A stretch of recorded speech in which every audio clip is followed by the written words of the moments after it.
Shalom price Lord. இன்றைய தேவனுடைய வார்த்தை நியாயாதிபதிகள் புஸ்தகம் 6ஆம் அதிகாரம் 14ஆம் வசனம். கர்த்தர் அவனை நோக்கி, உனக்கு இருக்கிற இந்த பலத்தோட போ, உன்னை அனுப்புகிறவர் நான் அல்லவா. ஆமென். இன்றைக்கு நம்ம பார்க்குற தலைப்பு நீ போங்க. ஆமென். நம்ம வாழ்க்கையில் கூட அநேக விதமான சூழ்நிலைகள் நம்ம முடங்கி போயிருக்கலாம். ஏதோ நம்மளுக்கு ஒரு இழப்பு ஏற்பட்டிருக்கலாம், ஏதோ ஒரு நஷ்டம் ஏற்பட்டிருக்கலாம், இல்லை வாழ்க்கையில் நம்மள ஏதோ ஒரு பயங்கரமான ஒரு சூழ்நிலை நம்ம தள்ளப்பட்டிருக்கலாங்க. இதுலேருந்து நம்ம மீண்டும் எப்படி எழுந்திருப்போம், இதுக்கப்புறம் நம்ம வாழ்க்கையில் எழுந்திருக்க முடியுமா என்ற சூழ்நிலை கூட நம்ம அநேக நேரத்தில் நம்ம நினைக்கலாங்க.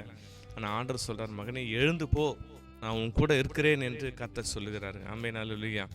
நம்முடைய வேதாந்தத்தில் பார்த்தீங்கன்னா யோசுவா இஸ்ரவேல் ஜனங்களை நடத்தி கொண்டு வருவாருங்க.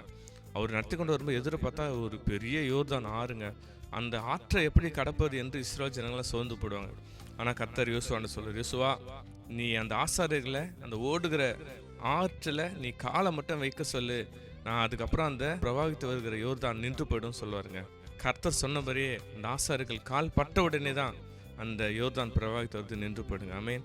நம்மளா இருந்தால் ரொம்ப பயந்துருப்போம், ஆண்டவர் என்னப்பா ஓடுற ஆற்றுல எங்களை காலை சொல்கிறீங்களே, எப்படிப்பா இது முடியவே முடியாது. இல்லைங்க, கர்த்தர் சொல்லுகிறது நான் விசுவாசத்தோடு கீழ்ப்படும் போது, எழுந்து புறப்படும் போது, அதை செய்யும் போது கர்த்தர் நமக்கான ஒரு அற்புதத்தை தேவன் செய்கிறாருங்க.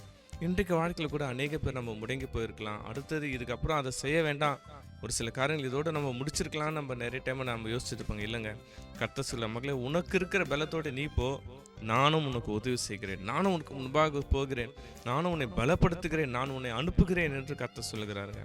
நம்ம வாழ்க்கையில் கூட பல சூழ்நிலை முடங்கி போயிருக்கலாம், பல சூழ்நிலைகளை வேண்டாம் என்று நம்ம பின்வாங்கி கூட வந்திருக்கலாங்க. இன்னைக்கு ஆண்டவர் நம்மளை பார்த்து தான் சொல்கிறார், மகனை எழுந்து போ, நீ புறப்பட்டு போ, நான் உன்னோடு கூட இருக்கிறேன், நான் உன்னை பலப்படுத்துகிறேன் என்று கர்த்தர் சொல்கிறாங்க. இன்றைக்கு யாராவது இந்த சூழ்நிலை இருந்திருப்பீங்கன்னா என்னோட செய்து கண்களை முடிச்சு ஜெபிக்கலாமா?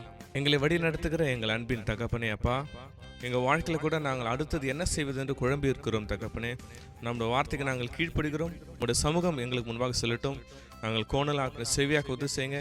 எங்களுக்கு எதிராக இருக்க யோர்தான் இருந்தாலும் பிரவாகித்து வருகிற எதுவாக இருந்தாலும் இயேசுவின் நாமத்தை தடைகளை நீக்கப்படுகிறோம்ப்பா. நாங்கள் எழுந்து புறப்படுகிறோம்.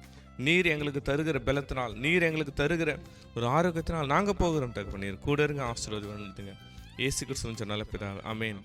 எழுந்து புறப்படுவோம். கர்த்தர் நம்மளுக்காக அற்புதங்களை செய்வார்கள். ஆமென். Thank you. Shalom. God bless you.